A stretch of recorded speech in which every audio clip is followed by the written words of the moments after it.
They laughed at him.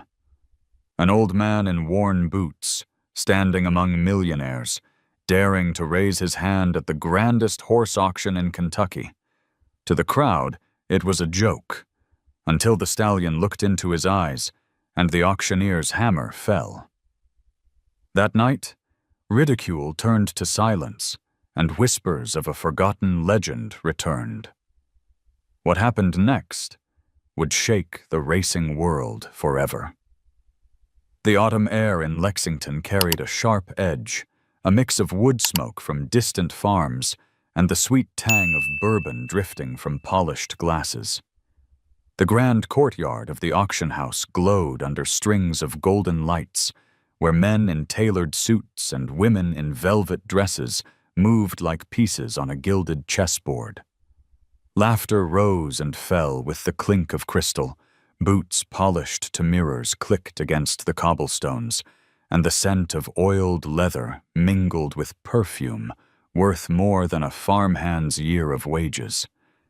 It was the kind of night designed to remind the world who held power, who could buy beauty, and who had the privilege to shape destiny with a raised paddle. Amidst the wealth and ceremony, one figure drew glances, not because he fit in, but because he didn't. Samuel Walker, known to few and forgotten by most, stepped into the light.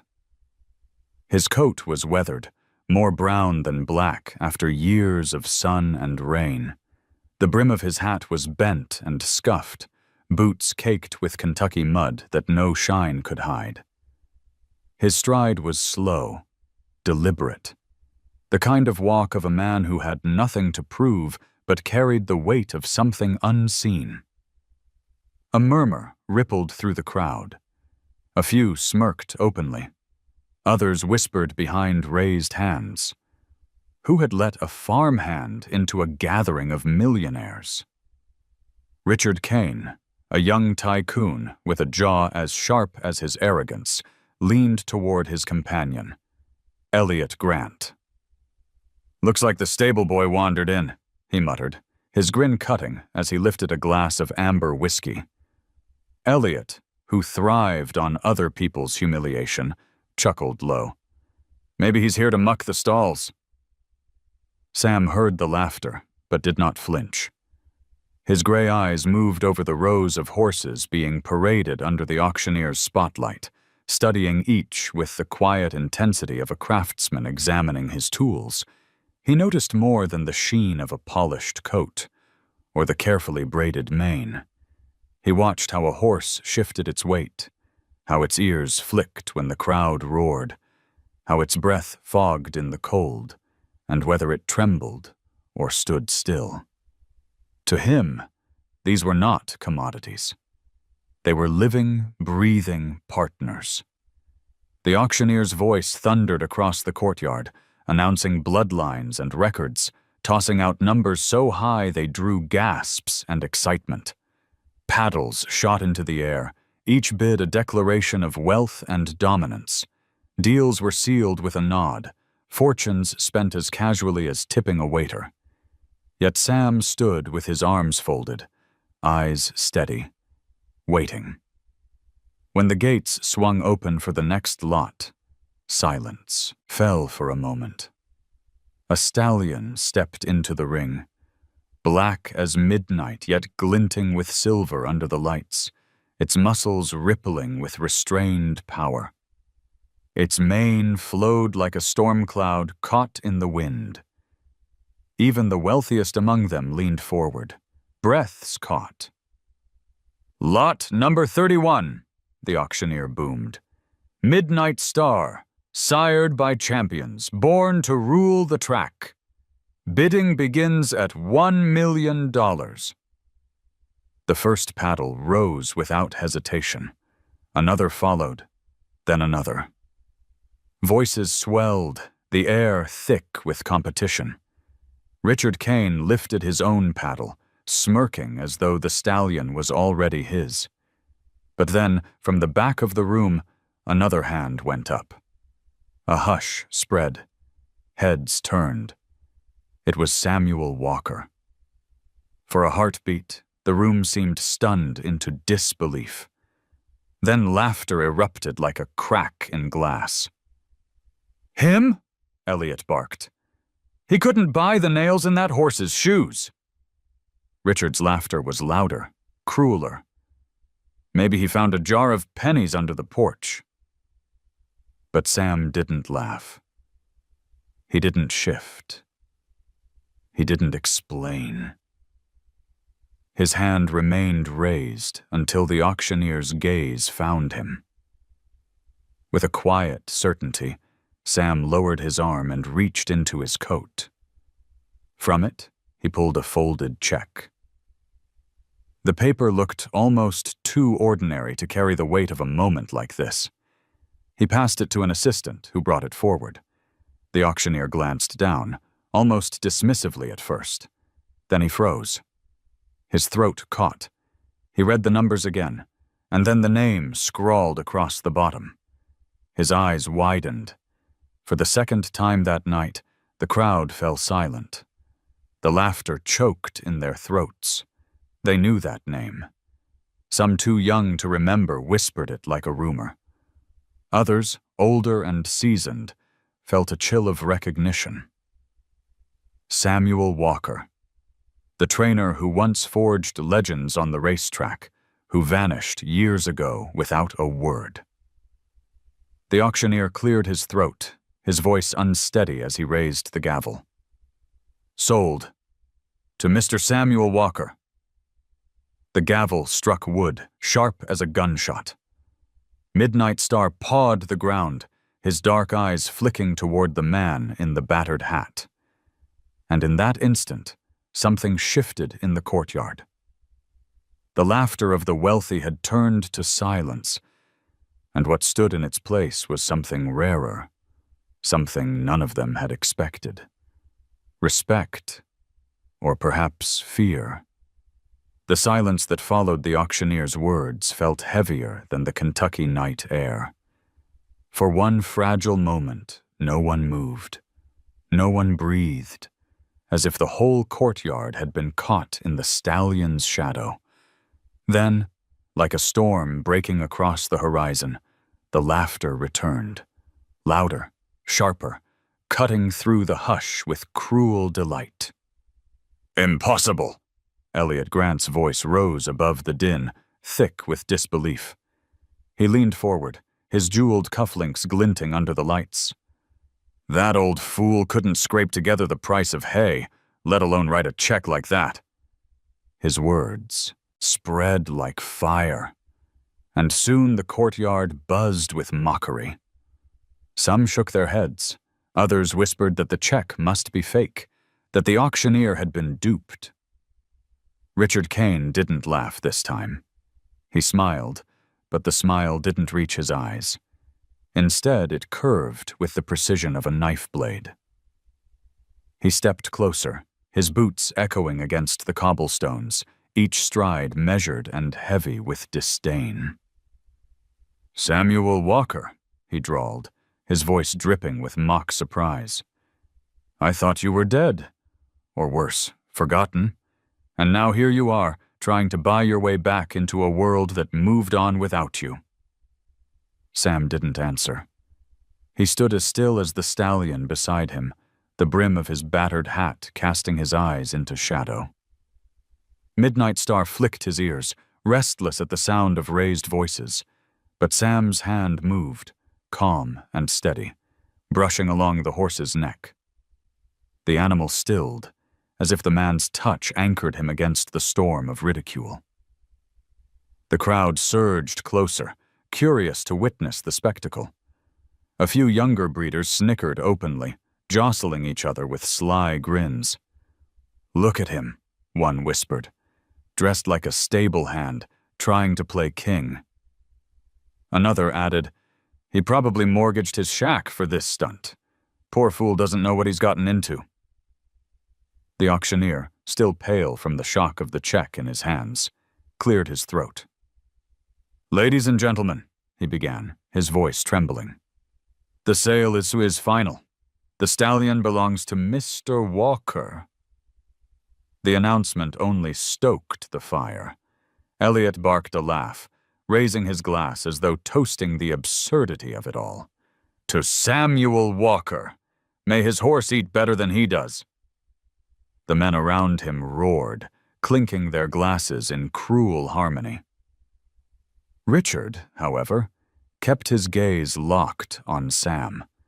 His smirk widened, but his voice lowered, dripping with venom meant only for the man who had dared humiliate him.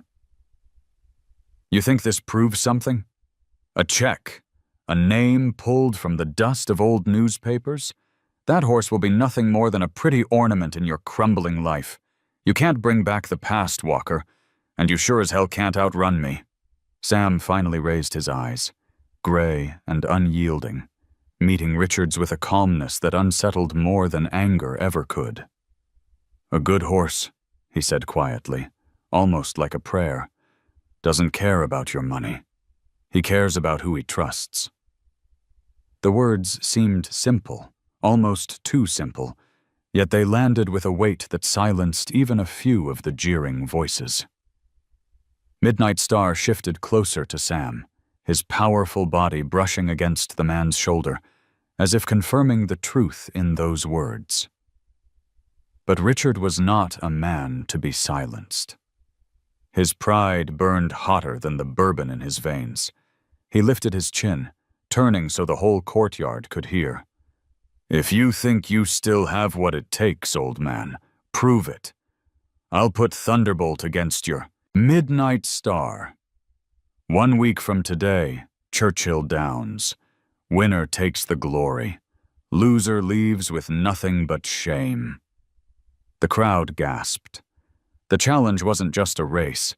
It was a public execution masked as entertainment. Thunderbolt was a legend, a stallion bred with care and money, undefeated on the track. Midnight Star was a mystery, an untested shadow in the world of champions. To pit them against each other was madness. Elliot laughed again, raising his drink high. "Yes, let's see it. The fallen legend against the king of the track. What better show for Kentucky's finest?" The courtyard erupted in approval, cheers and jeers blending into a feverish roar. Bets were already being whispered, odds calculated, reputations wagered like chips at a poker table. Sam didn't flinch. He turned, running his weathered hand once more along the length of Midnight Star's neck. The stallion's muscles rippled beneath his coat, but his eyes were calm, steady, locked on the man who held his lead. Sam looked back at Richard, his voice low but clear enough to carry over the din. 1 week, he said, and when that day comes, we'll see which of us is chasing the other's shadow. A hush fell again, brief but unmistakable. For all their wealth, all their certainty, the men and women gathered felt a flicker of doubt. Samuel Walker had spoken not like a man broken by years of obscurity, but like one who had been waiting for this very moment. The laughter had returned with sharp edges, but beneath it, unease lingered. Midnight Star tossed his head, his mane glinting under the lights, and for the first time, even Richard Kane felt something he hadn't expected. A tremor of fear. The night after the auction, the lights of the courtyard had long since dimmed, but the whispers had not faded. In every parlor and smoke-filled lounge of Lexington, Samuel Walker's name was spoken with a mixture of derision and uneasy fascination. The younger generation laughed at the idea that an aging man in worn boots could possibly matter in their world of wealth and prestige. Yet among the older horsemen, those whose eyes still held the glint of remembered races, there was something else. A recognition, a shiver of memory that pulled them back decades. Sam's name had once been carved into the heart of Kentucky racing. Long before his coat had turned threadbare and his hands had grown knotted with age, He had been a trainer who saw horses not as property, but as partners. The stories still lingered like ghosts. The way he had turned a nervous colt into a champion, how his horses ran not only with muscle, but with fire, as though his belief in them had seeped into their very bones. At the edge of the auction grounds, away from the laughter and bourbon, Sam leaned against the stall door of Midnight Star. The stallion stood tall, eyes gleaming like coals in the dim lantern light. Sam reached out, resting a steady hand on the animal's muzzle. For a moment, his mind slipped away from the present and into the heavy vault of memory. He saw another horse, years ago, thundering down a track under the burning Kentucky sun. Its name was Iron Will, the colt that had carried Sam into the realm of legends. Crowds had risen to their feet, roaring his name, newspapers printing headlines that crowned him the Horse Whisperer of the South. He remembered the feel of the dirt vibrating under his boots, the smell of sweat and leather, the rush of victory. But with those memories came others, darker ones that clung like shadows. The accident. A boy too young, too reckless, eager to prove himself. His own son, Matthew, thrown from a horse during a trial run. Sam had watched helplessly as the life bled out of the boy's dreams. And with it, something inside him broke. That day, he walked away from the racetrack and never looked back. His name faded from the papers, his victories became footnotes, and in their place grew a silence no applause could ever fill. Forgotten, Richard Kane had sneered earlier that night, and perhaps, for a time, it had been true. Sam had let himself fade, burying his grief beneath years of solitude. But as he stroked the powerful neck of Midnight Star, feeling the stallion's steady breath against his hand, he wondered if fate had finally circled back, if this horse had been sent to remind him of who he once was, and who he still might be. Behind him, footsteps crunched against gravel. The voice that followed was sly, tinged with false sweetness. "Walker," Elliot Grant called, his shadow stretching long in the lantern glow. "Quite the spectacle you made tonight. The city will be buzzing for weeks." He stepped closer, swirling the last of his whiskey in a crystal glass. "But you do know, don't you? They're not laughing because they think you're brave. They're laughing because they think you've lost your mind." Sam didn't turn. His hand never left the stallion. "Let them laugh," he said quietly. Elliot chuckled, sipping his drink. "You don't really believe you can win against Thunderbolt, do you? That horse is a machine. Bred for speed, trained by the best money can buy. Richard didn't challenge you to give you glory, old man. He challenged you to bury you. 1 week from now, they'll be laughing harder than they are tonight." Finally, Sam turned, his gray eyes steady under the brim of his hat. "I don't need them to believe," he said. "The horse believes. That's enough." Elliot studied him for a long moment, then smirked. "We'll see." With that, he melted back into the night, his laughter echoing down the path. When he was gone, Sam exhaled slowly, pressing his forehead briefly against Midnight Star's. The horse's ear flicked, nostrils flaring, as if sensing the storm that was coming. Sam whispered, almost to himself, "They've forgotten what it means to see a horse for what he is. We'll remind them." The stallion shifted, pawing the ground once before settling again, his dark eyes locked on Sam's.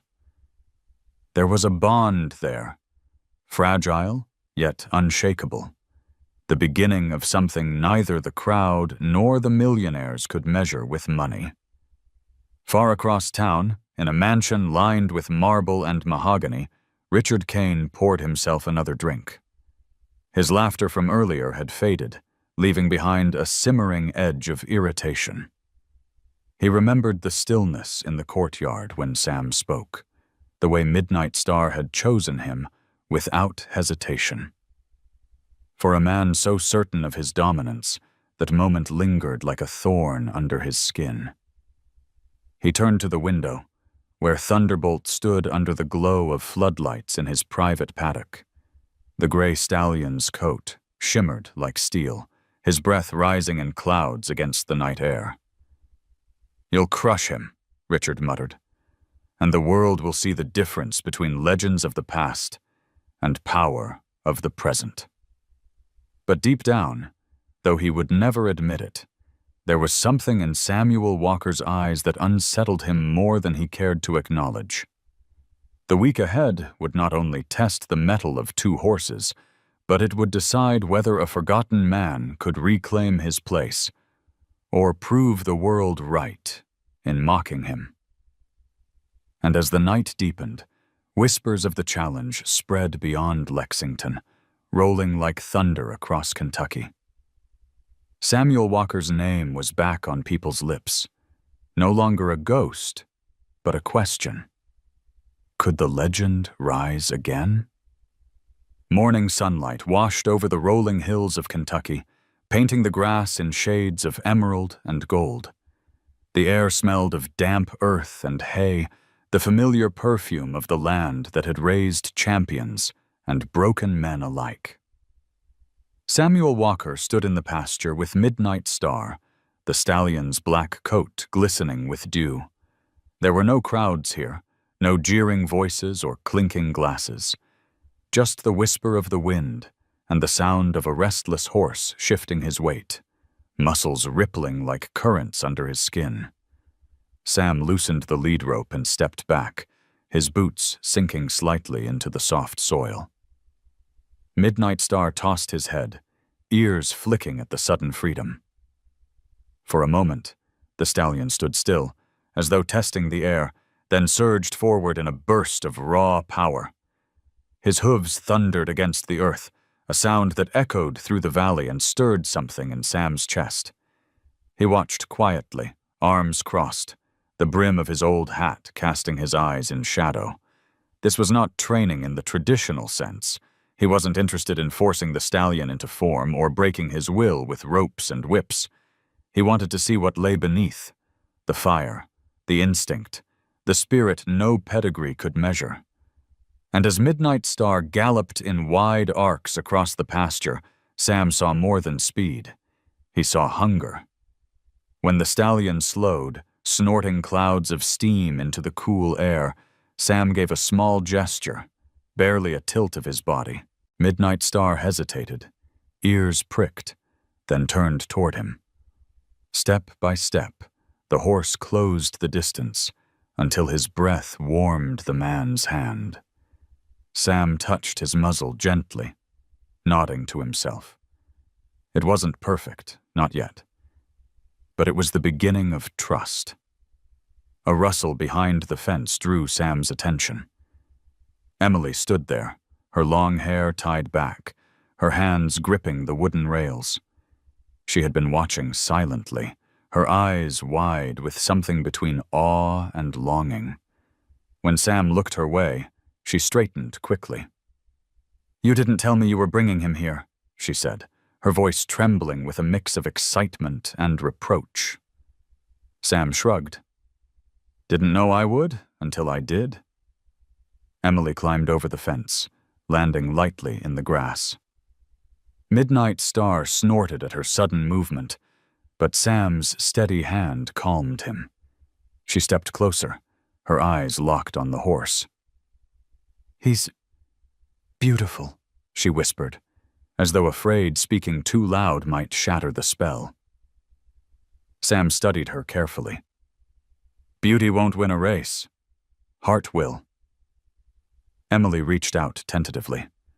Midnight Star's ears flicked, nostrils flaring, but he didn't shy away. When her hand brushed his neck, her face lit with wonder. For a fleeting moment, Sam saw something familiar in her eyes. The same fire that had once burned in his son's before the accident had stolen it away. He turned away, the memory sharp, but Emily's voice pulled him back.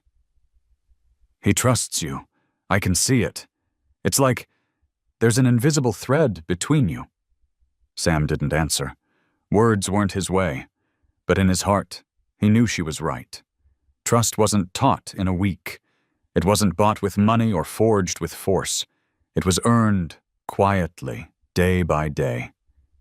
And in this stallion, he felt the beginnings of a bond that reached deeper than anything the millionaires at the auction could ever understand.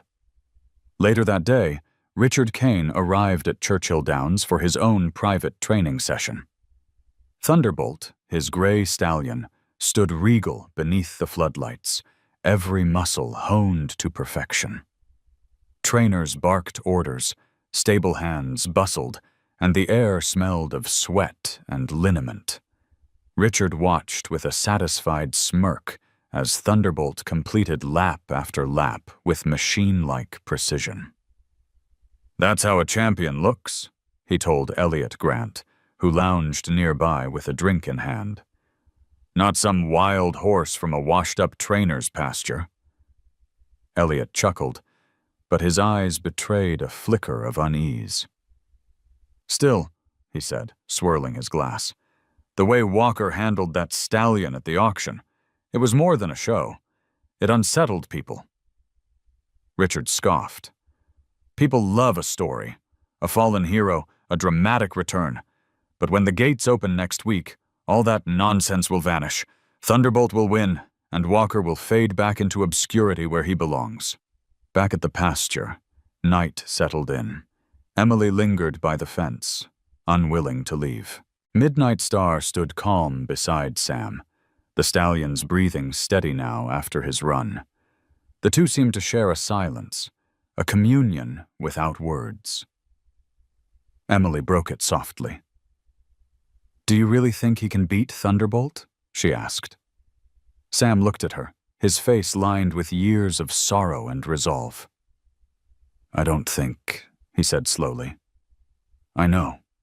Because Thunderbolt runs for the crowd, Midnight Star runs for me." Emily's breath caught at the certainty in his tone. In that moment, she realized this wasn't just about a race. It was about redemption.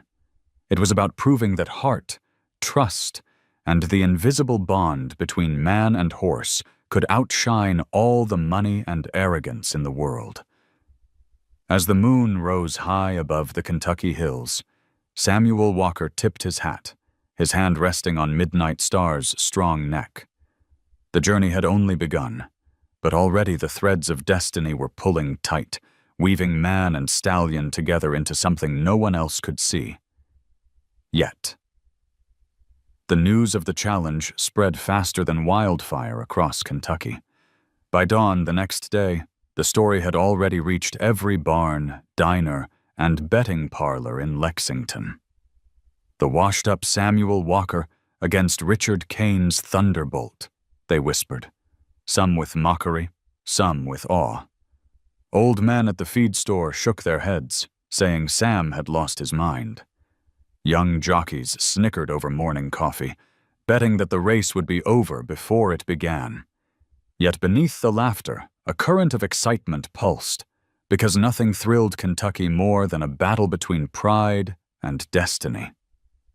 Sam felt the weight of those whispers as he saddled Midnight Star in the quiet of his pasture. The stallion shifted restlessly, nostrils flaring at the scents of hay and morning dew. Emily hovered nearby, her eyes bright with questions she didn't yet know how to ask.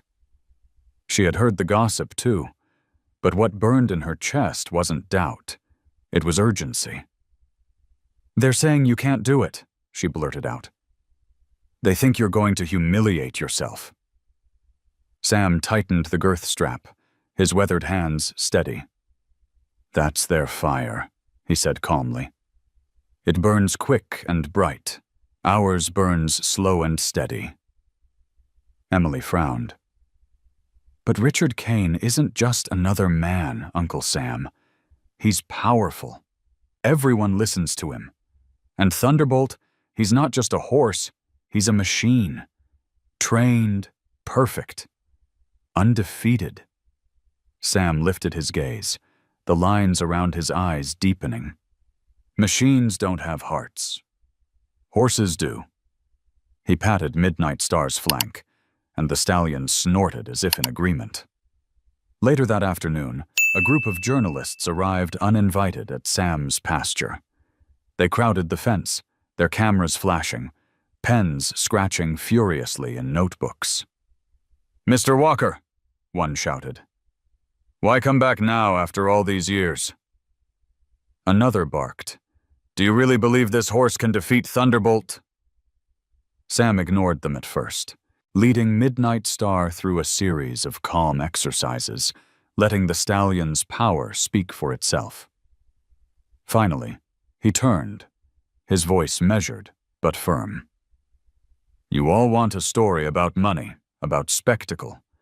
But this race isn't about that. It's about heart. You'll see it when the time comes." The reporters exchanged glances. Some scoffed, others scribbled faster, sensing that there was something more beneath his words. The next morning, headlines blared across Kentucky. "Walker returns, a fool's gamble, or a legend's last stand." Meanwhile, Richard Kane was thriving on the attention. In his marble-floored mansion, he hosted a party that very night, pouring bourbon into crystal glasses as investors and breeders toasted his inevitable victory. "He's walking straight into his own funeral," Richard boasted, the crowd roaring with laughter. Elliot Grant leaned against the bar, grinning smugly. "And we'll all have front-row seats when Thunderbolt buries his legend." But not everyone in the room laughed. A retired trainer, his hair gone white, leaned toward another old-timer. "Don't underestimate Walker," he muttered. "I've seen what he can do with a horse. If anyone can pull off a miracle, it's him." His companion only shook his head, but the seed of doubt had been planted. Back at the pasture, the fire of the challenge burned brighter with each passing hour. Sam pushed Midnight Star harder, testing his limits, letting him stretch across the fields until his black coat gleamed with sweat, and his breath came in clouds. Emily watched every movement, her heart thundering in time with the horse's hooves. She longed to be a part of it, to help, but Sam held back, his silence heavy with memories he couldn't yet share. That night, Emily found him sitting alone on the porch, the lantern casting long shadows across his weathered face. "Why are you doing this?" she asked softly. "Is it just about proving them wrong?" Sam's gaze drifted to the dark outline of Midnight Star grazing under the moonlight. "It's not about them," he said finally. "It's about him. And it's about me. Some fires never die, Emily. They just wait for the right wind to bring them back to life." Her chest tightened at the weight of his words. She didn't fully understand, but she knew this was bigger than a race. It was redemption, rebirth, and reckoning all tangled into one. In the days that followed, more strangers gathered by the fence to watch, some cheering, some jeering. Midnight Star's strides grew longer, his responses sharper, his trust in Sam deepening with every silent cue. Still, doubts lingered like storm clouds on the horizon. Could 1 week of training truly forge a champion strong enough to face Thunderbolt? Sam never voiced his fears, but he carried them in the tightness of his jaw, in the long hours he spent walking the pasture alone, whispering to ghosts only he could hear. And yet, when he returned, to the stallion's side, his hands were steady, his voice calm, as though he were shaping not just a horse, but destiny itself. The fire of the challenge had been lit. It burned in the whispers of the town, in the arrogance of Richard Kane, in the determination of Samuel Walker, and in the pounding heart of Midnight Star. And soon it would blaze across the track at Churchill Downs, where the world would watch and decide whether it consumed him or crowned him once more. The next morning dawned clear, the Kentucky sky painted with streaks of rose and amber. The air was cool and sharp, carrying the scent of wet grass and distant wood smoke. Samuel Walker was already in the pasture when Emily came out of the house, her boots crunching against the gravel path. Midnight Star stood tethered loosely nearby, his black coat shimmering in the light, his muscles restless with energy. Emily had grown up surrounded by horses, yet she had never seen one quite like this. Midnight Star seemed more than flesh and bone. He moved with a wild grace that carried both danger and beauty, like a storm contained in a single body. She stopped short, watching as Sam brushed the stallion's mane with slow, methodical strokes, his weathered hand firm and sure. "Morning," she said softly, as though afraid her voice might disturb the fragile stillness. Sam looked up, giving her a brief nod before returning to his work. Emily hesitated, then stepped closer. "He's different," she said. "It's like he knows something the others don't." Sam's lips curved faintly. "He knows himself. That's more than most men can say." Emily reached out, her hand trembling just slightly. Midnight Star's ears flicked toward her, his nostrils flaring. For a moment, she thought he might shy away, but instead he lowered his head, allowing her palm to rest against the smooth warmth of his neck. Her heart leapt. She had touched countless horses, but none had ever filled her with this kind of electricity, an almost spiritual connection that hummed through her fingertips. Sam watched in silence, his eyes unreadable beneath the brim of his hat. "He doesn't trust easy," he said at last. "If he lets you near, it means something." Emily smiled, her chest swelling with pride. "Maybe he sees something in me too." But her excitement quickly gave way to determination. "Let me help," she said suddenly. "I can groom him, feed him, even ride him if you'll let me. I want to be part of this." Sam's hand paused mid-brush. His jaw tightened, and for a long moment he said nothing. Memories surged unbidden. Matthew, his son, perched proudly on the back of a colt, his laughter ringing in the morning air. Then the scream, the fall, the silence that followed. The wound still burned, even after all these years. "No," Sam said finally, his voice low. "He's not ready. You're not ready." Emily's face fell, but she didn't back down. "How will either of us be ready if you don't let me try?" Her words struck him harder than he expected. She was like her father in that way, stubborn, fiery, unwilling to be caged. He turned away, unable to meet her eyes, and focused again on the stallion. "You can help," he said after a long pause, "but not from the saddle. Not yet." So Emily threw herself into the work. She hauled buckets of water, carried bales of hay, polished tack until her arms ached. Midnight Star grew accustomed to her presence, nickering softly when she approached, lowering his head so she could stroke the white star on his forehead. At night, when the world grew quiet, she would slip out to the barn and whisper to him, telling him stories of her dreams, of the places she longed to see. The stallion would listen, ears twitching, as though he understood every word. One afternoon, when Sam was repairing a broken fence, Emily seized her chance. She climbed onto the lower rail, swung her leg over Midnight Star's back, and settled gently against his bare spine. For a heartbeat, the world held its breath. The stallion shifted, muscles tightening, and then he exploded into motion. Emily clung desperately to his mane as Midnight Star bolted across the pasture, the wind tearing at her hair, the ground flying beneath them. It was wild and terrifying, but also exhilarating, like being carried by a force greater than herself. She laughed, a sound of pure freedom, even as fear prickled her skin.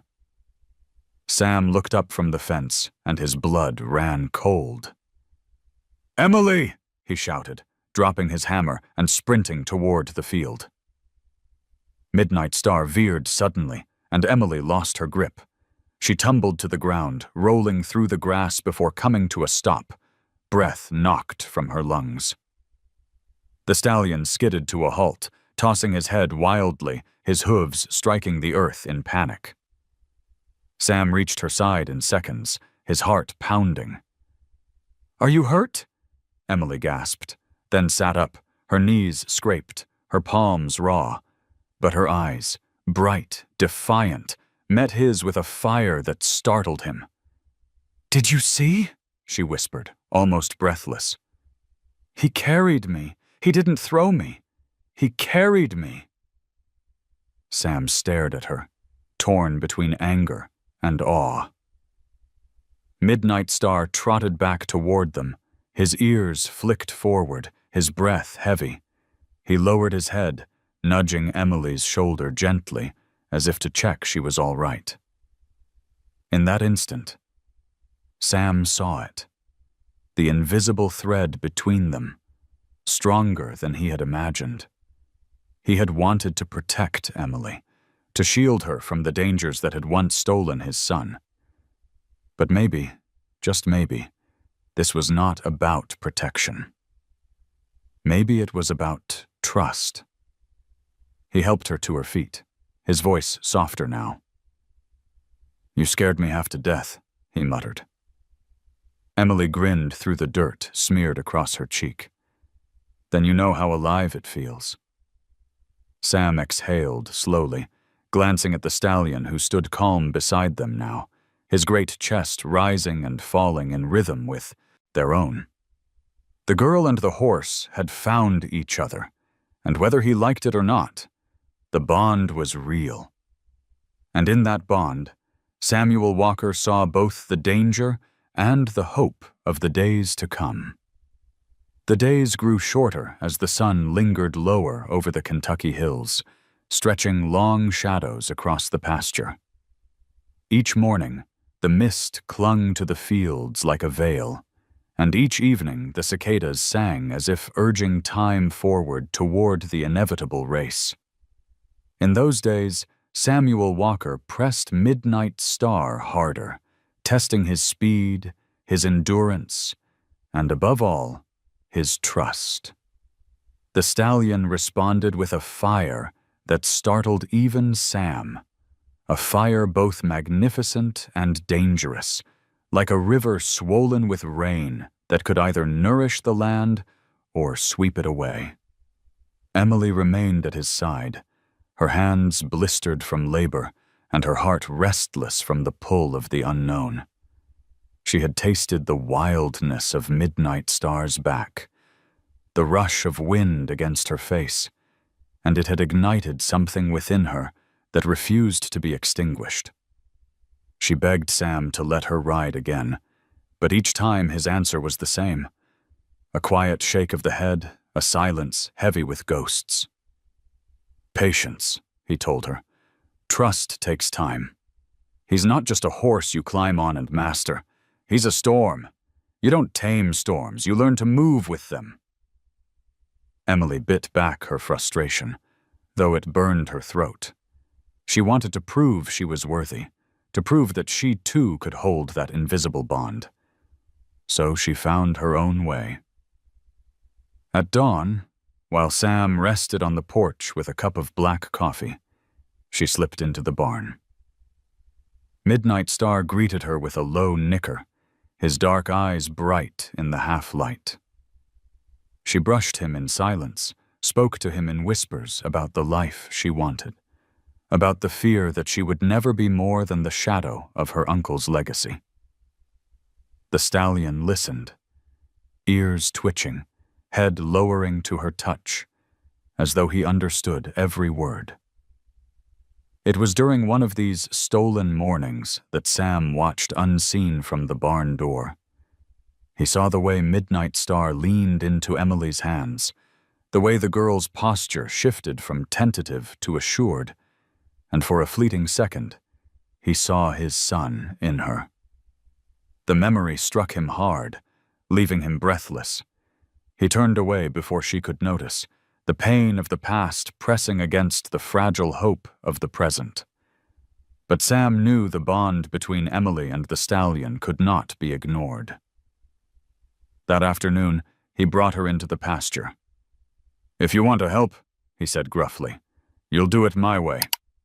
Her eyes lit with triumph, though she kept her smile small, knowing how hard it had been for him to say those words. The training shifted then.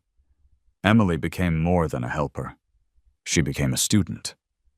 Sam taught her how to read the horse's breath, how to sense the slightest flick of an ear, how to stand still when instinct screamed to move. He showed her how trust was not demanded but given, how the wild heart of a horse was like a mirror that reflected the soul of the one who stood before it. There were setbacks, moments when Midnight Star bucked in defiance, when Emily's fear cracked through her determination. Once she fell again, hitting the ground hard enough to knock the air from her lungs. Sam rushed to her, anger boiling over. "This isn't a game, Emily. One wrong move and he'll kill you." But Emily pushed herself to her feet, her eyes wet but fierce. "If I'm afraid of falling, I'll never learn to stand. And if I never learn to stand, I'll never be ready to carry what comes after you." Her words silenced him. They cut deeper than she realized, touching the very core of the grief he had carried since Matthew's death. He turned away, fists clenched, torn between the instinct to protect her and the realization that she had already chosen her path. Midnight Star, as though sensing the storm between them, stepped forward and nuzzled Emily's shoulder. His breath was warm against her skin, his body calm despite the tension in the air. Sam looked back and saw the truth. The stallion had accepted her. Whatever fear or doubt lingered in his own heart, the horse had already made his choice. From then on, the three of them trained together, bound by something greater than blood or discipline. Sam guided, Emily learned, and Midnight Star carried them both into a rhythm that felt like destiny taking shape. The stallion's strides grew surer, his fire tempered by focus, his wild heart slowly finding its balance. Still, danger lurked beneath the surface. Each time Midnight Star ran, he seemed to push harder, faster, as though testing the limits of his own body.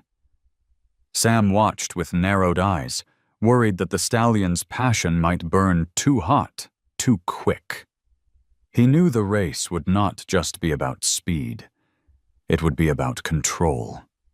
About who could harness the storm without breaking it. One evening, as the sun sank behind the hills and painted the sky in molten gold, Emily stood beside Midnight Star, her hand resting on his neck. "He wants to run more," she said softly. "I can feel it." Sam's gaze lingered on the horizon. "And he will, but not yet. Fire untamed destroys. Fire guided builds." Emily looked at her uncle then, really looked at him. The lines etched into his face, the weight he carried in his silence. And for the first time, she realized that the race was more than a contest for him. It was a reckoning. A chance to reclaim not just his name, but the part of himself he had buried with his son. As the last light faded, Midnight Star lifted his head and snorted, his breath a cloud in the cooling air. His eyes shone like embers, alive with the spirit that could not be contained. Emily shivered, not from the chill, but from the certainty that she stood at the edge of something immense, something that would change all their lives forever. And in that moment, Samuel Walker laid his hand on the stallion's shoulder and whispered words only the horse and the fading night could hear. "Your heart is wild, but together, we'll teach it to fly." The challenge had set Lexington ablaze with anticipation. At every diner counter and roadside bar, voices buzzed about Samuel Walker and Richard Kane, about the impossible race between Midnight Star and Thunderbolt. Some spoke with scorn, certain Sam would be humiliated. Others, quieter but no less passionate, whispered that perhaps the old trainer had something left in him, something that money could never buy. Richard Kane heard it all, and every word gnawed at him. He was used to being adored, to standing in rooms where every nod and every cheer was his by right.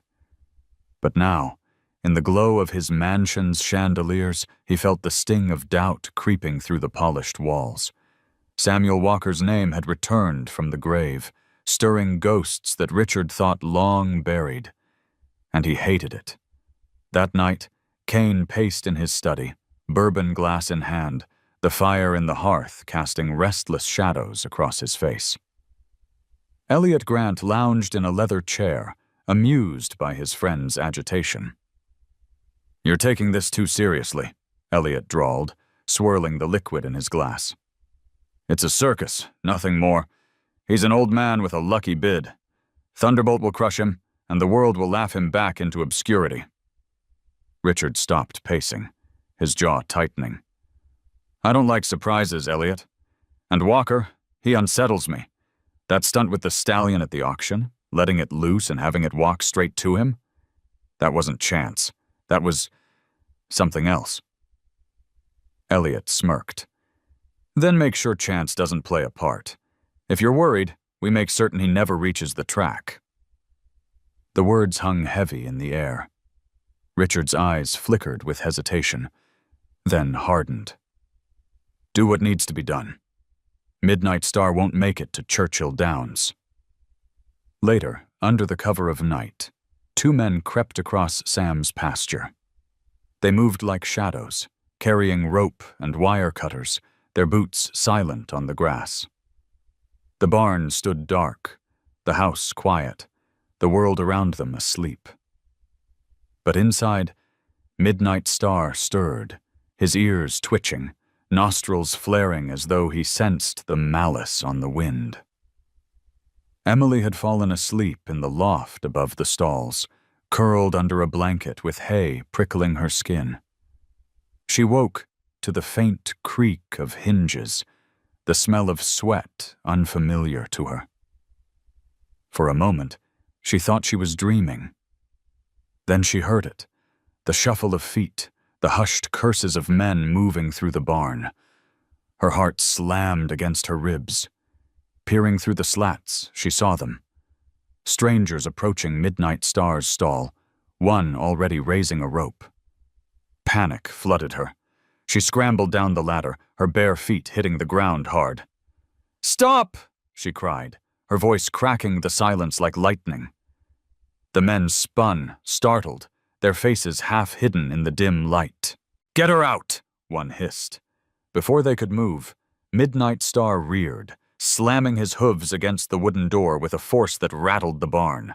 His eyes blazed, ears pinned back, body coiled with fury. The men stumbled, fear breaking their confidence. Emily darted to the stall, fumbling with the latch. The door burst open, and Midnight Star surged out, black mane flying, muscles rippling like thunder rolling through the earth. The intruders fled, cursing, vanishing into the night. Sam arrived moments later, rifle in hand, breath ragged from running.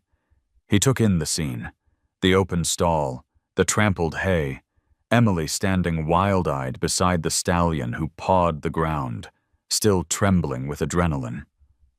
His gaze shifted from her to the darkness beyond the barn. He didn't need to see their faces to know who had sent them. "You shouldn't have been here," he said hoarsely, lowering the rifle. Emily lifted her chin, her voice steady despite the fear that still shook her. "If I hadn't, he'd be gone. You can't fight this alone, Uncle Sam, and neither can he." She stroked Midnight Star's neck, calming him. The stallion lowered his head, leaning into her touch, as though she were the anchor that steadied his storm. Sam's throat tightened. He saw the truth in her words, but admitting it was harder than breathing. He looked at her, her scraped hands, her eyes blazing with defiance, and realized she wasn't a child to be sheltered anymore. She was part of this fight, whether he wanted her to be or not. The next morning, the story of the break-in spread quickly. Neighbors whispered about men seen fleeing through the woods, about the stallion that had defended himself and the girl who had stood her ground. Sam said nothing, but inside his chest the fire burned hotter. Kane had crossed a line. This was no longer just a race, it was war. Emily noticed the change in her uncle. His silence grew heavier, but his actions sharper. He trained Midnight Star with renewed intensity, every movement calculated, every exercise driven with purpose. The stallion responded, his wildness channeling into power, his trust in Sam and Emily deepening with every passing day. At night, Sam stood alone in the barn, watching the stallion sleep. He thought of Kane, of the arrogance in his smile, of the fear he had tried to bury beneath wealth. He whispered into the darkness, "You'll have to do more than send shadows, Richard. We'll be there on that track. And when we are, you'll see what a wild heart can do." Outside, the hills of Kentucky lay still beneath the stars, but in the quiet pasture, destiny stirred. The plot in the shadows had failed, but it had lit a new fire, one that neither Sam, Emily, nor Midnight Star could extinguish. The name Thunderbolt carried a weight of inevitability, a sound that made bookmakers smile and rivals swallow their pride. In the racing world, he was not simply another stallion. He was a phenomenon, a streak of silver lightning on 4 legs. His record was unblemished. Every race won with a margin that crushed both competitors and doubt. To many, he was less a horse and more a force of nature, bred and sculpted by wealth into living perfection. Richard Kane knew this, and wore the horse's reputation like a crown. When he brought guests to his estate, he paraded Thunderbolt under the glare of floodlights, the stallion's gray coat shining like polished steel. Trainers and stable hands hovered in silence, their movements precise, reverent, as though serving a king. Richard relished these displays. Every time Thunderbolt's hooves struck the dirt with flawless rhythm, it was as if the world itself confirmed Kane's power.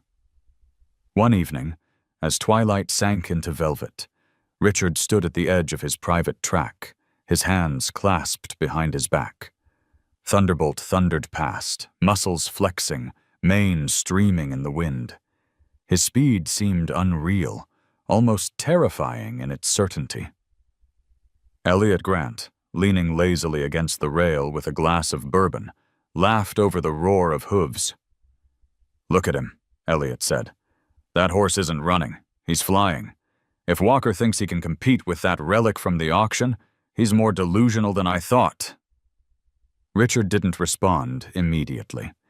He watched the stallion round the bend and accelerate as though fueled by some inexhaustible fire. When Thunderbolt crossed the finish, the stopwatch confirmed it. Another record shattered in practice. Richard allowed himself a smile, sharp and satisfied. "He doesn't stand a chance," Richard finally said, his voice calm but edged with venom. "Walker thinks this is a fairy tale. that heart and trust can topple power. But power is what wins. Money, bloodlines, precision. Walker is clinging to ghosts, and ghosts don't win races. Yet even as he said it, a flicker of unease lingered. The memory of Midnight Star stepping calmly toward Sam at the auction still gnawed at him. He shook it off, telling himself it was nothing but theatrics, a trick of timing and luck. Still, he increased Thunderbolt's training schedule, pushing the stallion harder, demanding more speed, more perfection, as though trying to outrun his own doubt. The stable hands whispered among themselves. They adored Thunderbolt, but they feared Kane's obsession. The stallion was already a champion, already untouchable, yet Richard treated every stride as if it were not enough. "He'll burn him out," one muttered, as Thunderbolt was led back to his stall, sweat streaming down his silver flanks. Even lightning can't strike forever. Meanwhile, in the quiet pastures of Sam's farm, Emily listened to the rumors with growing apprehension. She heard of Thunderbolt's victories, of the flawless times that sent shockwaves through the racing world. One evening, as she brushed Midnight Star's coat, she bit her lip and asked, "Do you think we really can beat him?" Sam didn't answer right away. He stood near the barn door, gazing into the fading light where the stallion's breath rose in slow, steady clouds. At last, he said, "We're not racing Thunderbolt. We're racing ourselves. If we run with everything we've got, then no matter the outcome, we'll have already won." Emily frowned. "That sounds like something you say when you're not sure." Sam looked at her, his gray eyes steady. "I'm sure of one thing. Thunderbolt has power. Midnight Star has heart. And in the end, it's heart that carries you when power runs dry." Midnight Star flicked his ears, shifting closer to Emily as if to prove the point. She smiled faintly, pressing her forehead to his neck. The stallion's warmth comforted her, but in the depths of her chest, anxiety still stirred. Word of Thunderbolt's dominance reached even the smallest corners of Kentucky. Bettors placed their money without hesitation, certain Kane's stallion would extend his perfect record. Newspapers printed photographs of the sleek gray champion, headlines crowning him the inevitable victor. Samuel Walker's name was mentioned only as a curiosity, a footnote to Kane's grandeur. But in the barns, among the stable hands and trainers who had spent their lives with horses, a different story circulated. They spoke of the way Walker touched his stallion, the quiet patience in his hands, the strange calm that Midnight Star seemed to exude in his presence. "That's not training," one old hand said with a shake of his head. "That's something else. You can't measure it in times or trophies." Back at Kane's estate, Elliot poured himself another drink, watching Richard watch his horse. "You're enjoying this, aren't you? The whole state watching, waiting. It's a spectacle. Win or lose, you're still the center of it all."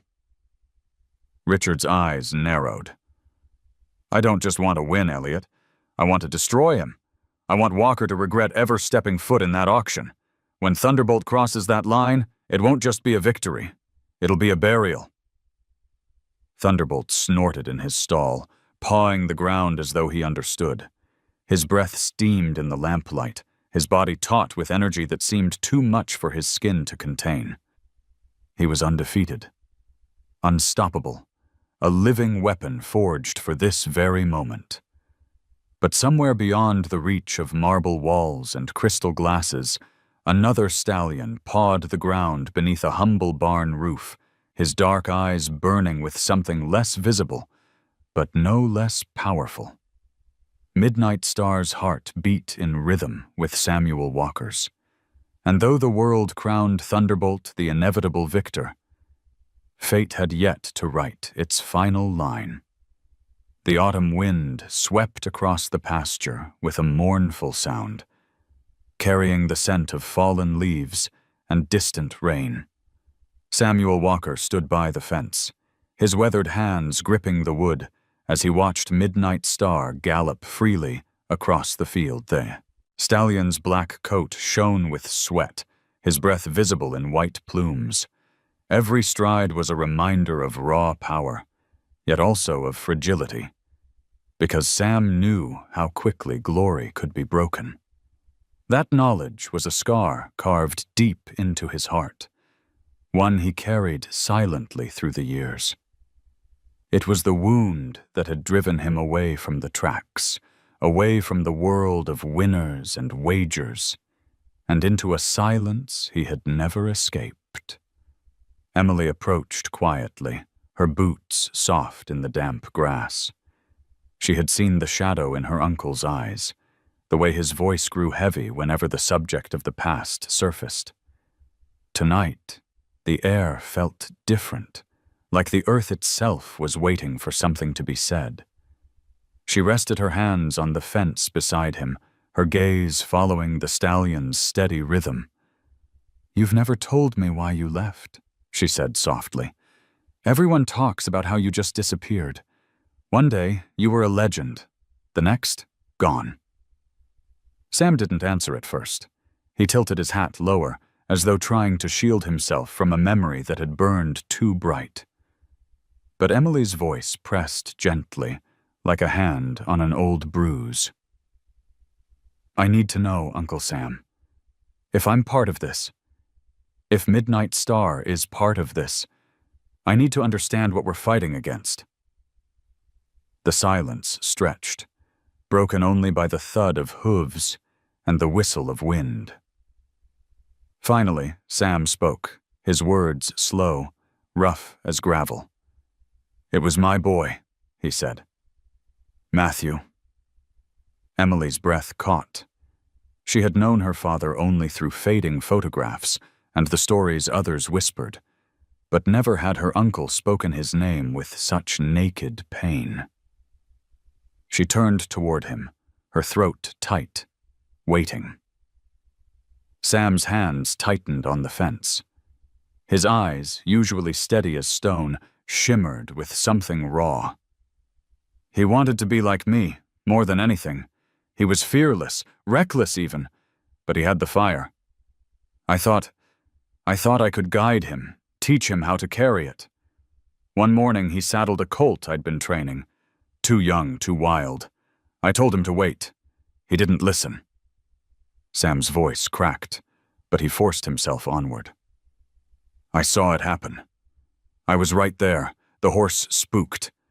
Matthew held on, but not long enough. He fell. His neck," he stopped, his breath shaking, his words unraveling into silence. Emily's eyes blurred with tears. She had always known her father had died young. But the truth, the image of that moment, was a wound she felt now, as if it had cut her too. Sam finally turned to her, his face carved with grief that had never faded. "That day, I walked away from it all, from racing, from training, from the life I'd built. I buried everything with him." The confession hung in the air, heavy as thunder.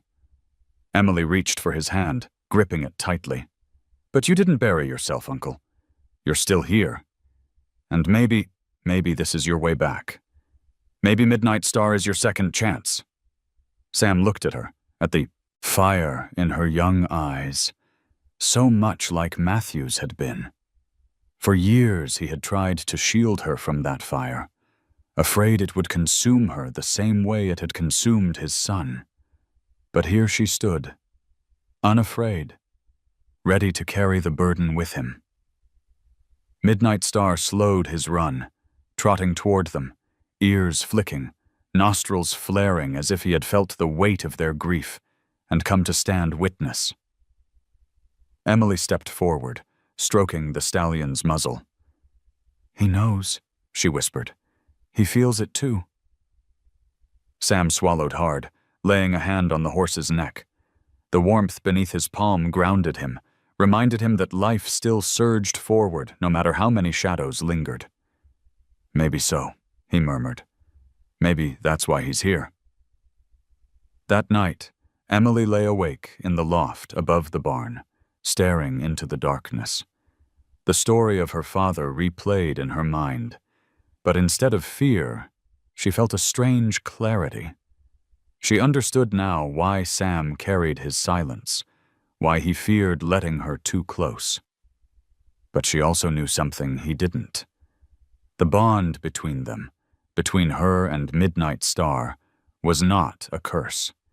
It was a gift, a thread that tied past pain to future hope. Down below, Sam sat on a stool beside the stall, his rifle propped nearby, his eyes heavy with sleeplessness. Midnight Star stood calm, his breaths deep and steady. Sam whispered into the stillness, words meant more for himself than for the horse. "I couldn't save Matthew, but maybe I can save myself." The barn creaked with the night wind, the sound like an old hymn carried on the rafters. Outside, the hills lay cloaked in darkness, yet a sliver of moonlight cut through, falling across Sam's face. The old wound still ached, but for the first time in years, it no longer felt like a chain. It felt like a scar, painful, yes, but healed enough to carry forward. And in that fragile moment, Samuel Walker realized that the race ahead was not just about Thunderbolt or Richard Kane. It was about Matthew. It was about Emily. It was about proving that even wounds that once destroyed a man could become the reason he rose again. The week slipped by like water through calloused hands, each sunrise and sunset carrying Samuel Walker closer to the day of reckoning. The hills of Kentucky, dressed in late autumn gold, seemed to hold their breath. Every crow that lifted from the fields, every gust of wind that rattled through the sycamores, reminded him that time was running short. And so he trained with a relentless steadiness, pouring every ounce of knowledge, patience, and heart into the black stallion who had chosen him. Midnight Star grew stronger with each passing day. His wild fire, once untamed, had begun to take shape under Sam's guidance. He was no longer a storm lashing against the world, but a river of power channeled with purpose. Yet Sam knew instinctively that there was one step left to take, one barrier they had to cross before he could believe the horse was ready for Thunderbolt. It was the test of absolute trust, the kind that could not be faked, could not be forced. Emily sensed the tension in her uncle long before he spoke of it. She watched him drive the stallion harder, then pull back, his eyes calculating, his silence weighing heavier than usual. One evening, as dusk painted the sky in shades of fire and blood, she found him standing by the pasture gate, staring at Midnight Star grazing in the fading light. "What's missing?" she asked quietly. Sam didn't turn. His voice was low, heavy with thought. Control. Trust. The kind that doesn't need a rope, doesn't need reins. The kind that comes when horse and rider stop being two and become one. Emily's eyes widened, her heart quickening. She had seen flashes of that bond between them, had felt its echo when the stallion leaned into her hand. But what Sam spoke of was something deeper, something almost impossible. "How do you test something like that?" she asked. Sam's gaze hardened, his jaw tightening. "By letting go." The next morning, he led Midnight Star into the open field at the far edge of the farm. The grass stretched wide, the ground smooth and firm, the sky above pale with the promise of winter. Emily followed, her breath catching when she saw what he carried. Not a saddle, not reins, not even a bridle. Just a lead rope coiled loosely in his hand. "You're not," she began, but the words stuck in her throat. Sam looked at her, his gray eyes calm but unwavering. "If he's ready, if I'm ready, this will tell us. If not," he left the sentence unfinished. With a steady breath, he unhooked the rope, letting it fall away. Midnight Star stood free, his ears flicking, his dark eyes bright with curiosity. For a heartbeat, the stallion lifted his head, nostrils flaring, the taste of freedom sharp in the air. Emily's pulse raced. She remembered the night the horse had bolted into the woods, remembered the panic that had clawed at her chest. What if he ran again? What if he didn't come back? But Sam stepped forward, no fear in his movements, only quiet certainty. He whispered something low, words too soft for Emily to hear. Midnight Star's ears twitched, his muscles rippling as though he were weighing a choice. Then, with deliberate grace, he lowered his head and stepped closer, brushing against Sam's shoulder. Sam placed a hand on the stallion's neck, then pulled away, turning his back. He began to walk. For a long, breathless moment, Midnight Star stood still. Then, without a word, he followed. Step for step, breath for breath, his body moved in rhythm with the man before him. Emily gasped, her hands flying to her mouth. It was like watching two halves of the same spirit, one guiding, the other answering. No reins, no commands, only trust. Sam stopped, turned, and Midnight Star mirrored him perfectly.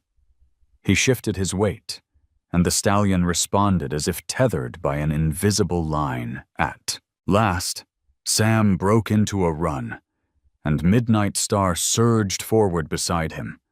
Not ahead, not behind, but alongside, their strides matching like a single heartbeat. When they slowed, Sam placed his hand against the stallion's muzzle, his eyes closed, his lips moving in a prayer no one else could hear. Emily felt tears sting her eyes, not from sadness, but from awe. She had doubted, feared, but now she understood. Midnight Star was ready. They were ready. Sam looked at her then, his face lined but alight with something she had not seen in years. "This," he said simply, "is what Thunderbolt doesn't have. Money can buy speed, training can polish skill, but this," he gestured between himself and the horse, "this can't be bought. This is earned." Emily ran forward, throwing her arms around him, her cheek pressed against his chest. "You're going to win," she whispered fiercely. "I know it now. You're going to win." Sam held her close, his throat tight. He wished he could promise her victory, wished he could erase the fear that lingered in his own heart. But he knew better than anyone that races were unpredictable, that even the strongest bond could be tested by fate. Still, he allowed himself to believe, just for that moment, that they had a chance. That night, as the stars spread across the sky, Sam sat outside the barn with Midnight Star beside him. The stallion grazed quietly, occasionally lifting his head to nudge Sam's shoulder. The old trainer stroked his mane, his voice low. "We're ready, boy. Tomorrow we face them. Tomorrow we show them what heart looks like." And deep inside, beneath the scars of the past, Samuel Walker felt something stir that he had thought was lost forever. Hope. The morning before the race broke cold and brittle, the air sharp enough to sting the lungs. Lexington stirred earlier than usual, as though the entire town had been awakened by the same restless dream. Everywhere Sam Walker's name was whispered, on street corners, in diners, outside betting parlors where men and women lined up to place their wagers. The odds were stacked heavily in Richard Kane's favor. And yet, for the first time in years, Samuel Walker's name shared space in the headlines with words like hope and miracle. At the farm, Sam rose before the sun. He walked to the barn in silence, his boots crunching frost off the grass. Midnight Star greeted him with a soft snort, ears flicking forward. The stallion's breath curled into the chill, his dark eyes watchful, as if he knew what awaited them. Sam laid his hand against the horse's muzzle and whispered, "We're almost there, boy. One more day." Emily appeared soon after, wrapped in a heavy coat, her cheeks flushed from the cold. She carried 2 mugs of coffee, setting one down beside him. "The whole county's talking about you," she said, a nervous laugh in her voice. "Some say you're crazy. Some say you're the only one who could ever beat Kane." Sam lifted the mug but didn't drink. "Doesn't matter what they say. Tomorrow it'll be just us and them on that track." Emily hesitated, then sat beside him on the hay bale. "I'm scared," she admitted. "Not because I don't believe in you. I do. But because I know how much this means. To you, to Midnight Star. And if it doesn't go the way we want..." She trailed off, unable to finish. Sam turned to her, his eyes softer than his voice. "Fear's not weakness, Emily. It's the price of caring. If you're not afraid of losing, it means it didn't matter enough in the first place." She swallowed hard, then nodded. His words steadied her, though they couldn't erase the dread gnawing in her stomach. By afternoon, the farm was no longer quiet. Cars pulled up along the road, strangers leaning against fences to catch a glimpse of the horse they had heard so much about. Some brought cameras, snapping photos as though trying to capture a piece of history. Sam ignored them all, focusing on Midnight Star's exercises. Every move was measured, controlled. Not too much, not too little. He refused to risk the stallion's strength on the eve of the race. Inside the city, Richard Kane orchestrated his own spectacle. Reporters swarmed the gates of his estate, their lenses hungry for shots of thunderbolt. The gray stallion looked carved from stone, his coat gleaming, his hooves polished to black mirrors. He trotted with perfect discipline, his every stride a declaration of inevitability. Richard basked in the attention, declaring confidently to the cameras, "Tomorrow you'll see the difference between sentiment and strength. Walker's time has passed. Thunderbolt is the future." That evening, the atmosphere shifted. At Churchill Downs, lanterns were lit early, illuminating the track where tomorrow's race would be decided. Trainers checked their stalls, officials prepared the grounds, and in the grandstands workers polished every rail for the spectacle to come in. The track itself lay quiet under the glow, waiting, like a stage before the curtain rises. Sam walked Midnight Star along the fence line, Emily trailing a step behind. The stallion's ears flicked toward the distant sounds, alert but calm. Sam ran his hand down the horse's neck, feeling the steady beat beneath the skin. "Hear that?" he murmured. "That's the world waiting for us. But we don't run for them. We run for us." Emily watched her uncle, her chest tightening. She had never seen him so steady, so resolved. The weight of the past seemed to have lifted from his shoulders, leaving behind only purpose. For the first time, she believed not just in the possibility of victory, but in the inevitability of it. Night fell heavy and still. In the farmhouse, Emily sat by the window, staring at the glow of the city beyond the hills. She thought of her father, of the story her uncle had told her, of the wound that had nearly destroyed him, and she realized now that tomorrow was not just a race. It was the moment where grief and redemption would collide, where Midnight Star would carry more than a rider. He would carry the weight of a man's second chance. In the barn, Sam lay on a cot near the stall, refusing to leave the stallion's side. Midnight Star stood quiet, occasionally shifting, his breath slow and steady. Sam watched him for a long time, eyes heavy with fatigue, but refusing to close. "Tomorrow," he whispered, his voice barely audible. "Tomorrow, we prove it wasn't all for nothing." And as the wind swept over the Kentucky hills, rattling the last of the autumn leaves, the world seemed to pause.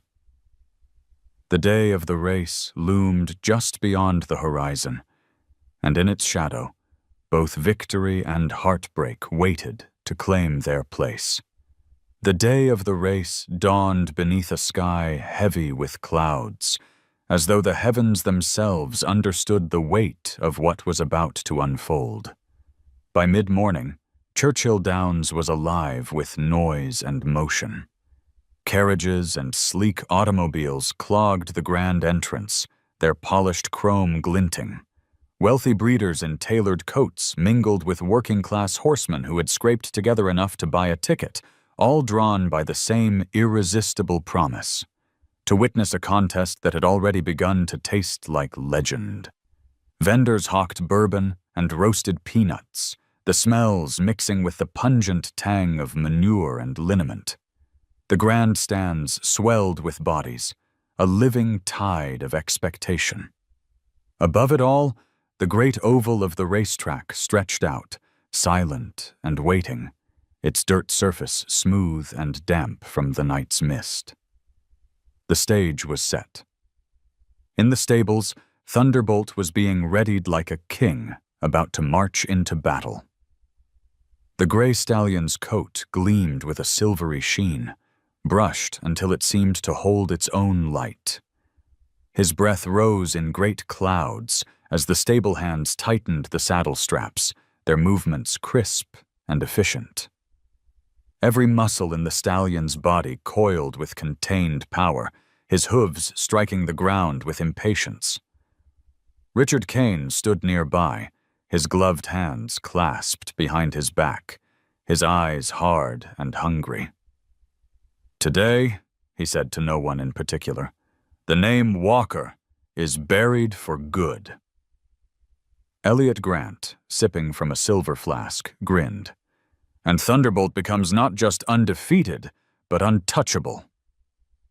When the announcer's voice crackled over the loudspeakers, listing the competitors, the crowd roared with approval at the mention of Kane's champion.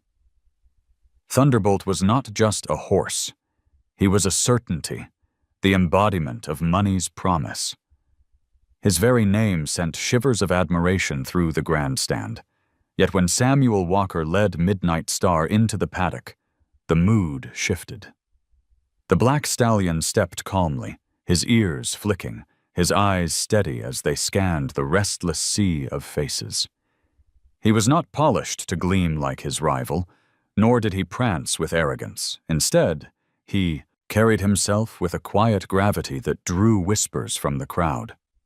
Some jeered, mocking the shabby coat Sam wore, the battered hat pulled low, but others fell silent, unsettled by the way the stallion moved beside the man, as if tethered not by rope, but by will.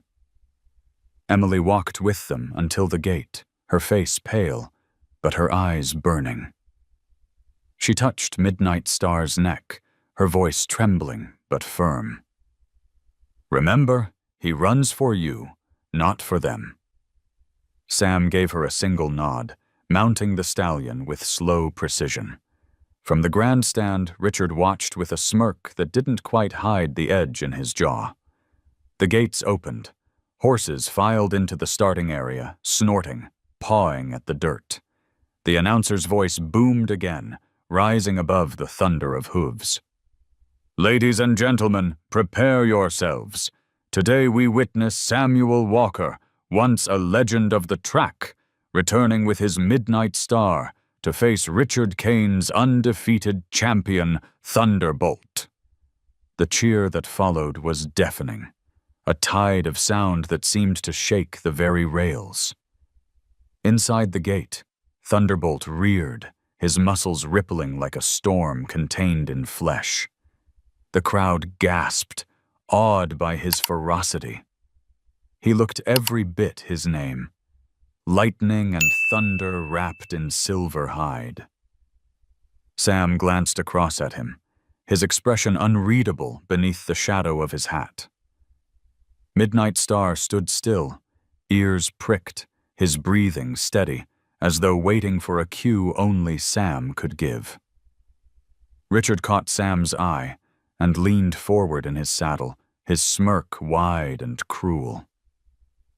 "You'll regret this, old man," he called over the noise. Sam's reply was quiet, meant only for his horse. "Steady, boy. Our race is with ourselves." The crowd hushed as the starter raised the flag.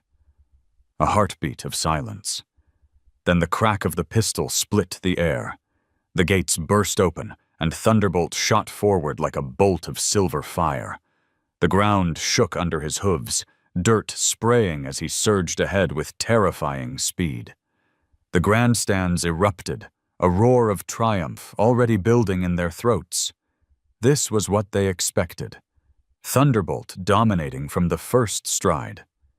Midnight Star broke clean but slower, his strides measured, his pace steady. Sam held him back deliberately, his hands light, his voice low in the horse's ear. "Not yet," he murmured. "Wait for it." By the first turn, Thunderbolt had carved a lead, his legs churning, his power undeniable. Richard glanced back over his shoulder, grinning, already tasting victory. To the crowd, it looked like the race was over before it had truly begun. But in the stands, a few old trainers leaned forward, their eyes narrowing. They saw the way Sam sat in the saddle, calm as stone, the way Midnight Star's strides were smooth and even, conserving energy while his rival burned bright and fast. The storm of Thunderbolt raged on, but Samuel Walker knew storms spent themselves quickly. He could feel the rhythm of Midnight Star. Beneath him, the wild heart that had learned to trust, the fire tempered into focus. And as the crowd screamed for Thunderbolt, Sam whispered into the rushing wind, "Now let's show them what we are." Thunderbolt tore across the track like a tempest unleashed, his stride so powerful that the very earth seemed to tremble beneath him. The crowd thundered in unison, their cheers rising higher with every length he gained. Cameras flashed, voices roared, and the name Kane was already being shouted in celebration. From the grandstands to the betting halls, the story seemed written. Richard Kane's champion was unstoppable. But Samuel Walker knew better. He sat low in the saddle, his body moving fluidly with Midnight Star's controlled rhythm. His hands rested light on the reins, not pulling, not forcing, only guiding. "Steady, boy," he murmured into the wind. The black stallion's ears flicked, his breath strong and even. They were not racing the crowd, nor the odds, nor even Thunderbolt. They were waiting for the moment when heart would matter more than speed. By the halfway mark, Thunderbolt still dominated. His gray coat shimmered with sweat, mane whipping like silver fire, hooves pounding in relentless cadence. Richard leaned forward, grinning, every fiber of him certain the race was his. He glanced back once, just long enough to see Midnight Star several lengths behind, and he laughed aloud. "Stay there, old man," he muttered under his breath. Emily, watching from the rail, clutched the wood until her knuckles turned white. Her breath caught with every stride, her eyes fixed on Midnight Star. She could see what the crowd could not. That Sam was holding the stallion back. That the black horse's strides were not labored, but measured, as if saving his fire for the moment of truth. "Come on," she whispered fiercely. "Show them." As they rounded the second bend, Richard urged Thunderbolt harder. The stallion responded with another burst of speed, but there was a shift. Subtle at first. His strides grew sharper, more frantic, his breathing heavier. He had given so much in the early surge, and though his power was immense, it was not endless. Sam felt the change in the air. He leaned closer to Midnight Star's ear, his voice a whisper swallowed by the roar of the crowd. "Now," the stallion answered. Midnight Star surged forward with a suddenness that startled even Sam, his muscles coiling and releasing with perfect precision. His strides lengthened, smooth and powerful, eating away at the ground between him and Thunderbolt. The black coat shimmered under the stadium lights, his mane whipping like a banner of defiance. The crowd gasped as the gap narrowed, first by inches, then by yards. Richard looked back again, and this time his grin faltered. Midnight Star was coming, his strides relentless, his body fueled not by discipline alone, but by something deeper. Trust, fire, and the invisible bond that tied him to Tur, the man on his back. Richard shouted, driving Thunderbolt harder, but the gray stallion's chest heaved, his power beginning to splinter under the strain. The grandstand erupted into chaos. Some screamed Kane's name, others shouted Walker's, their voices colliding into a storm of disbelief and exhilaration. Emily's eyes filled with tears as Midnight Star drew level, his black flank brushing against Thunderbolt's silver side. For one heart-stopping moment, the two stallions ran neck and neck, lightning and shadow locked in perfect symmetry. Sam leaned lower, his voice calm but fierce. "You've got more, boy. Show them who you are." And Midnight Star answered again. With a roar of muscle and will, he surged past Thunderbolt, his strides clean and fluid where his rivals faltered. The crowd rose to their feet, a wall of sound crashing down around the track. Cameras flashed, capturing the impossible moment, the black stallion overtaking the undefeated champion, the forgotten man reclaiming his place among legends. Richard's fury twisted into desperation. He yanked at the reins, shouted at Thunderbolt, begged for more speed. The gray horse strained, his body giving everything it had left, but the storm that had seemed unstoppable was breaking apart under its own weight. For every desperate stride Thunderbolt managed, Midnight Star answered with strength, with grace, with heart. The final stretch loomed ahead, the white line gleaming beneath the floodlight. Sam's entire body moved with the stallion, every breath, every shift in weight a silent conversation. He could feel Matthew in this moment, his son's spirit carried forward in Emily's fire, in the stallion's heart, in his own refusal to yield. It was no longer just a race. It was redemption. "Fly," Sam whispered. Midnight Star responded with one last surge, his hooves striking like drums of victory. The ground blurred beneath them, the roar of the crowd fading into white noise. The stallion stretched, his body extending into the air as though wings had unfurled from his back. They crossed the finish line. For a fraction of a second, the world seemed suspended, breathless. Then the announcer's voice cracked through the air, struggling to rise above the chaos. "And the winner, Midnight Star, Samuel Walker and Midnight Star." The grandstands exploded into sound. Some screamed in disbelief, others in joy, but none could deny what they had witnessed. The forgotten man and his dark stallion had toppled the king. Richard pulled Thunderbolt to a halt, his face pale, his chest heaving with rage and shock. Elliot's flask slipped from his hand in the stands, his smirk gone, his mouth open in disbelief.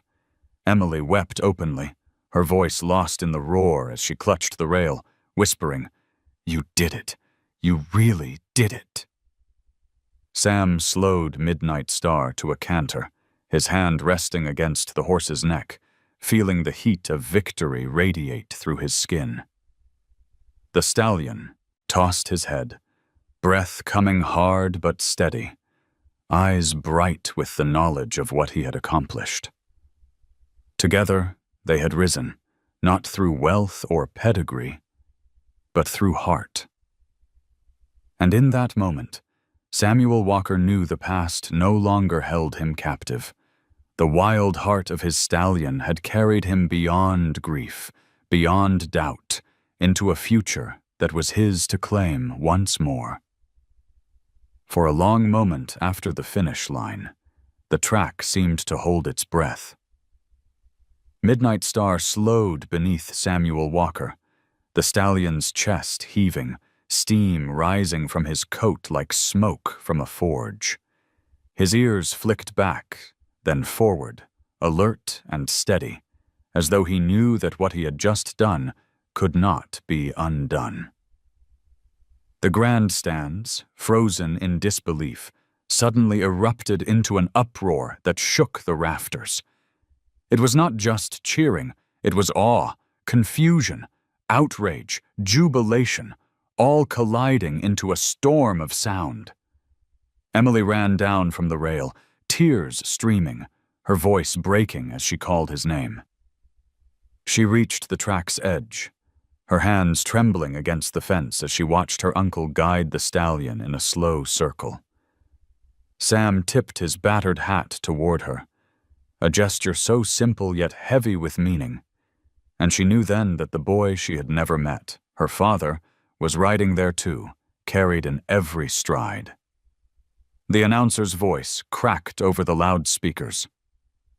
"Ladies and gentlemen, against every odd, against every expectation, Samuel Walker and Midnight Star have defeated Richard Kane's Thunderbolt."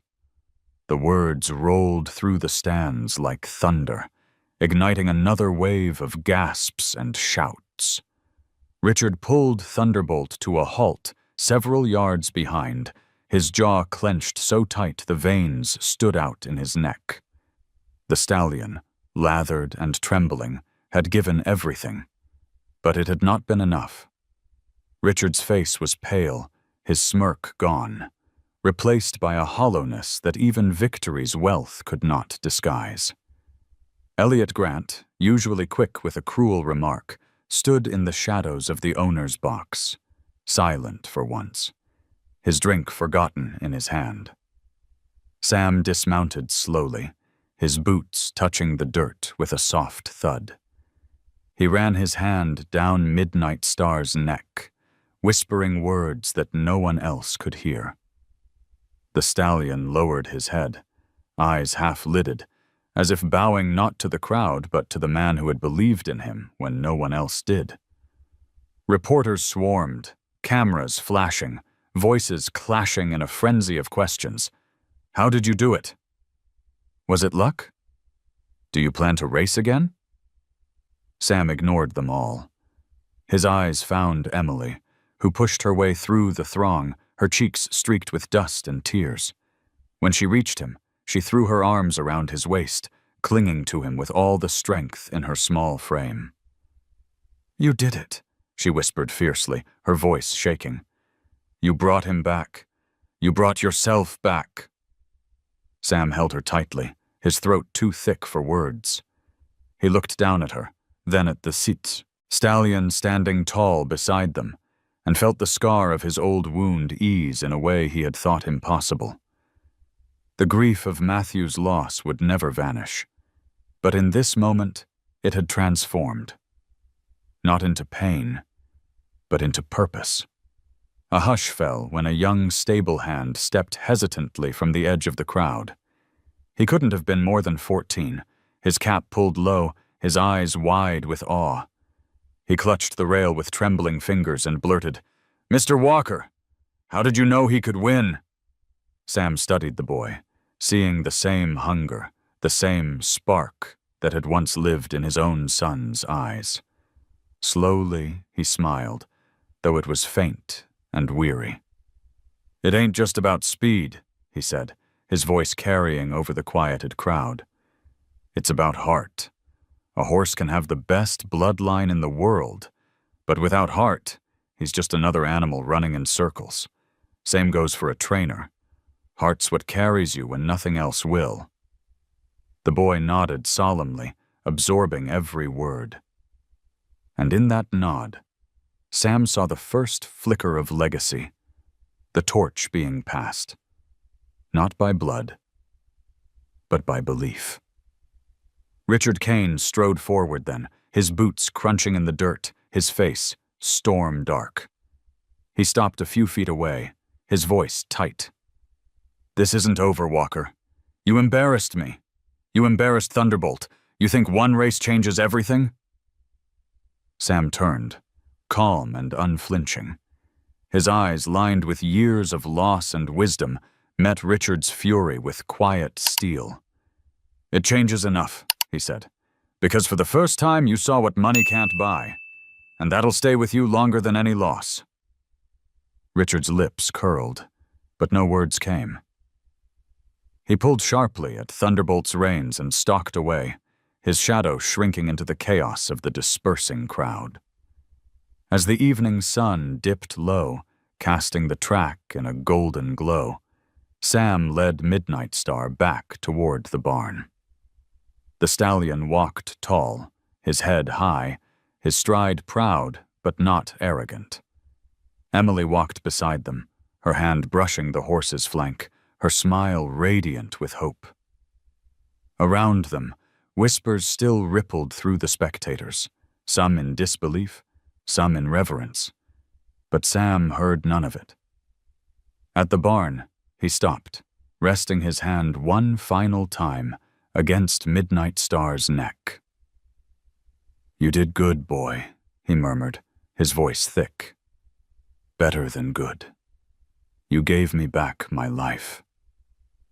Emily leaned against the stall door, her eyes shining. "And you gave him his." For a long moment, the three stood together in silence. The old trainer, the young girl, and the stallion whose wild heart had become their bond. The world outside might remember the victory, might argue and gamble and gossip about how it had happened. But here, in the quiet hum of the barn, it was something simpler, purer.